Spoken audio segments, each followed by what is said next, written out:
सर्पिनी आणि बोका त्यांच्या सवे सुखा न पवे बाळ. कारण सर्पिन अशी आहे म्हणते बा ते का अंडे देत जाते इकडून आणि गिळत येते तिकडून. एखादा नजर चुकीनं सुटलं तर ते राहते त्याचा साप होत. नाही तर एवढ्या मोठ्या डझनभर अंड्यातून सगळे जर शिल्लक ठेवले असते ना तर तुम्हाला तर रस्त्यानं चालणं मुश्किल झालं तर एवढे सर्प राहिले असते. हे देवाची कृपा समजा का सर्पिने तशी बुद्धी दिली का जास्त शिल्लक नको ठेवतो. एकच तर सरप दिसल्यावर माणसाले ब्रह्मदेव दिसते आणि एवढे रस्त्यानं दिसले तर कसं होईल त्याचं. बोक्या स्वतःच्या पोटच्या लेकरांना खायला माग पुढं पाहत नाही म्हणून तीच मांजर स्वतःच्या लेकरांना नरडीजवळ पकडून 4 घर फिरवते. पण लेकराले इथं पकडते तर दात रुतू दे.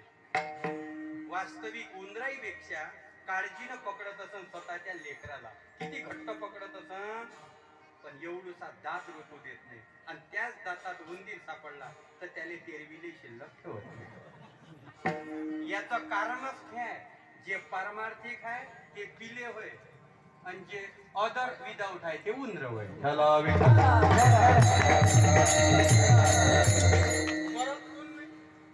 रोड एक प्रवास एकाच रोड न करा फक्त वाहन बदलवा.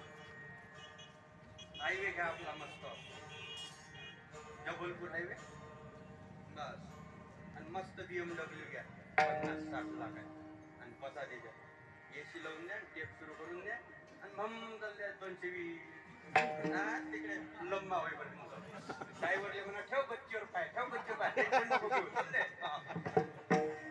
किती मोठा ब्रेकर येऊ द्या किती मोठा खड्डा येऊ द्या त्या गाडीचे सस्पेन्शन एवढे मजबूत असतात का तो झटका ती गाडी तुमच्यापर्यंत येऊ देत नाही. ती परस्पर झेलून घेते. अख्ख्या गाडीतला प्रवास आणि त्याच रोडनं मस्त रोड एकदम क्लिअर आणि प्रवास करा काय त्या ट्रॅक्टर मध्ये आणि ते टालीत नका बसू मुंड्या.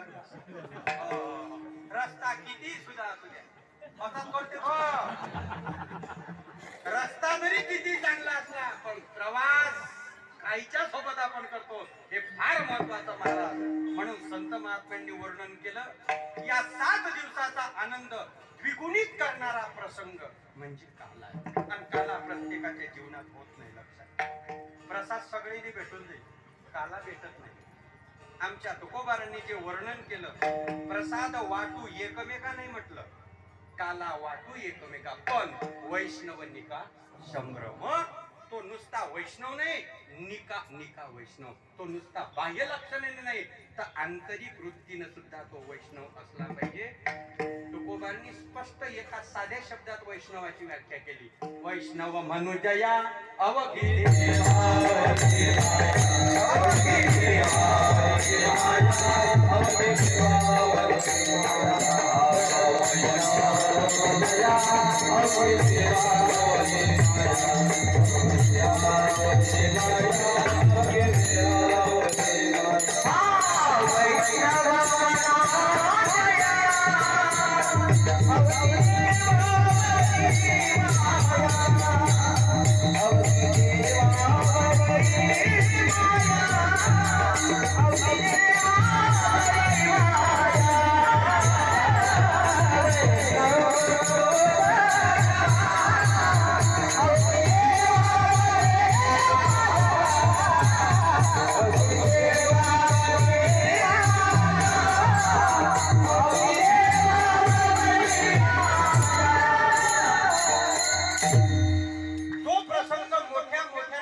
पण त्याच्यामध्ये प्रवेश नाही करता आला. हे वास्तविकता.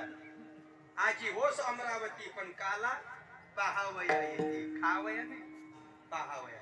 दुरून पहा देव विसरती देह भाव आपुला. हे वरतून पाहायचे असे टकटक पण खाता येत नाही. जसं शुगर वाल्याला गोड पदार्थ असा पाहाला. अरे बस होईल रे. ज्याले नाही तो कायले डप्पा करते पण ज्याले आहे तो फक्त पाहू शकतो. तसं हे लोक काल्याच्या अधिकाराचे. वर सगळे अधिकार यांना पण वैकुंठी तो ऐसे नाही. कवड काही काल्याचे. ज्याच्या अंतःकरणामध्ये ज्याच्या ठिकाणी अजूनही हा विमान शिल्लक आहे तो भगवंताच्या कोण्याच क्रियेत प्रवेश करू शकत नाही. तो काल्याच्याही पात्रतेचा नाही आणि तो रासलीलेच्या पात्रतेचा. रासलीला सुद्धा भगवंताची झाली तर कुठं देव होते तिथं? चला बाई वृंदावनी रास क्रीडा खेळू नये.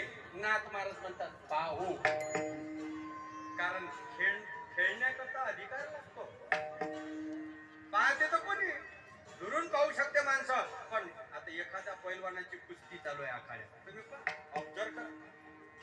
इकडे क्रिकेट टीव्हीवर चालू असते आणि उड्या कोण मारते? ते पोट्टे हे पाहिजे. अबे मार मार मार मार. आता तुला मार म्हटलं घो मारणार आहे का? पण असं टेन्शन येते कधी कधी काट्यावरची मॅच पाहिजे फक्त. बिलकुल पाकिस्तान भारताची मॅच असू द्या, सेमी फायनलवर येऊ द्या, आणि बिलकुल आता 2च रन शिल्लक पाहिजे, एकच बॉल शिल्लक आहे, मग पापोट्याची मजा. आता गमावते, आता हारते. जसा मला होय होय होय होय साऱ्या घरात त्या टीव्ही पेक्षा पाहणाऱ्याचा कल्ला जास्त असते. खेळणाऱ्यापेक्षा पाहणाऱ्याचा आनंद अधिक असतो महाराज.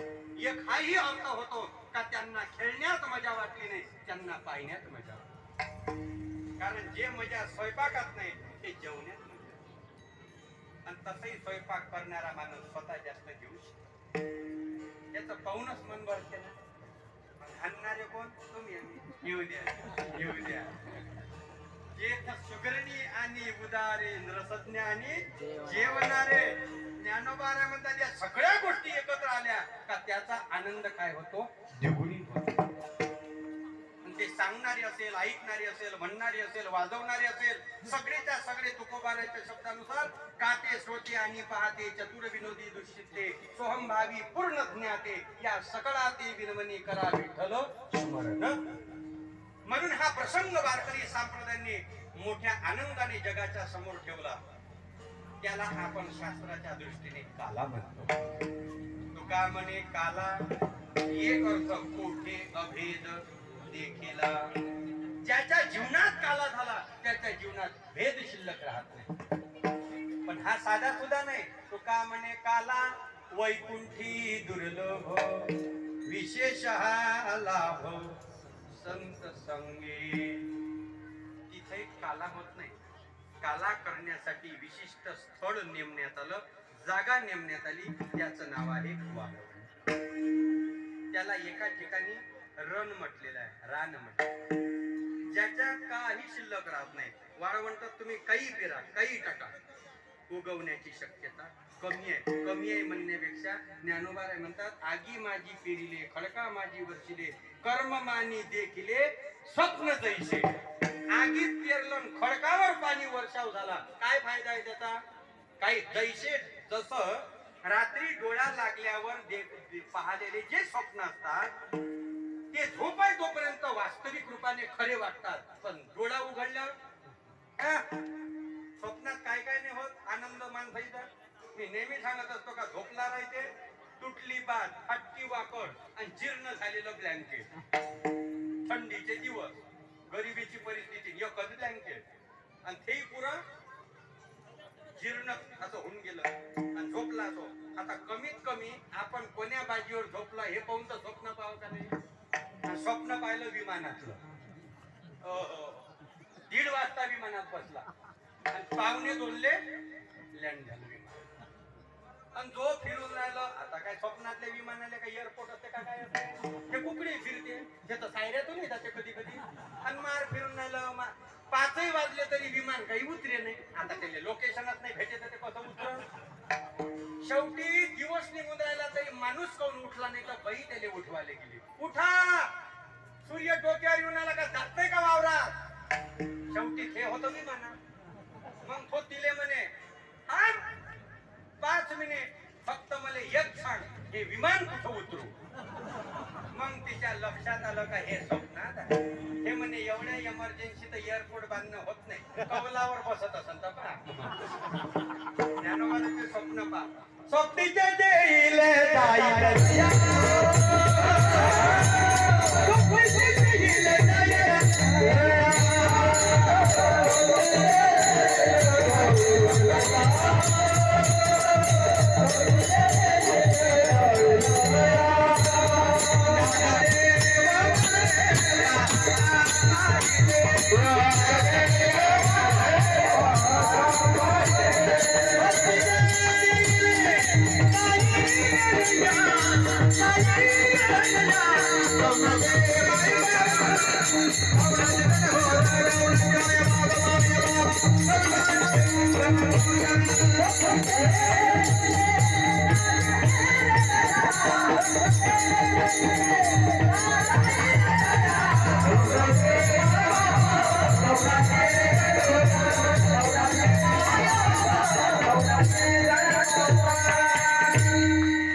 जेवढं काही तुम्ही पाहता महाराज म्हणतात ते हे स्वप्नीचे मृगजळ.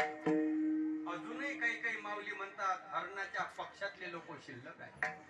बहु मृगजळ देखो निडोळा फुंकी जे अमृताचा गिडिता गळाला तोडिला परिसू बांधिला गळा शुक्तिका.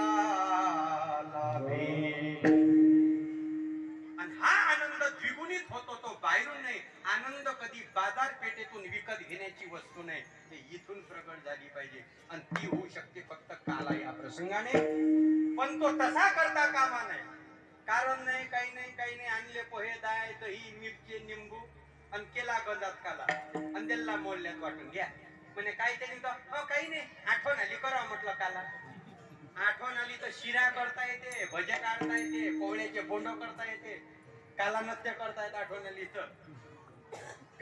कारण आहे त्याच्याकरता महाराज म्हणतात जोपर्यंत हा जीव भगवत दशेला प्राप्त होण्याची इच्छा व्यक्त करत नाही तोपर्यंत त्याच्या अंतःकरणात ही वृत्ती तयार होत नाही. मग ती होण्याकरता तुकोबाराय म्हणतात आमच्या संप्रदायाने एक सुंदर परंपरा निर्माण केली. त्याच्याकरता त्याचं चरित्र वर्णन करावं जेणेकरून ती दशा तुमच्या जीवनात तयार होईल. मग ते कोणतं वर्णन करावं?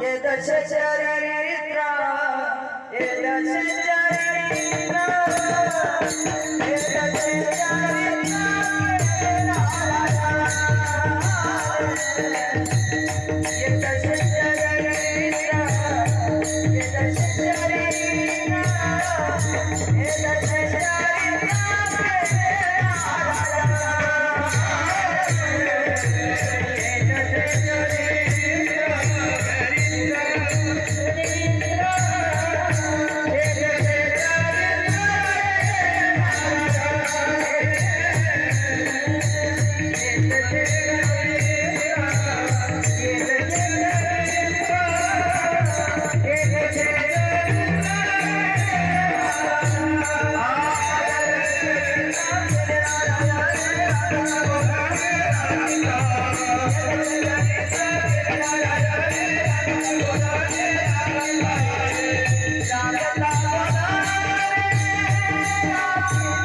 you.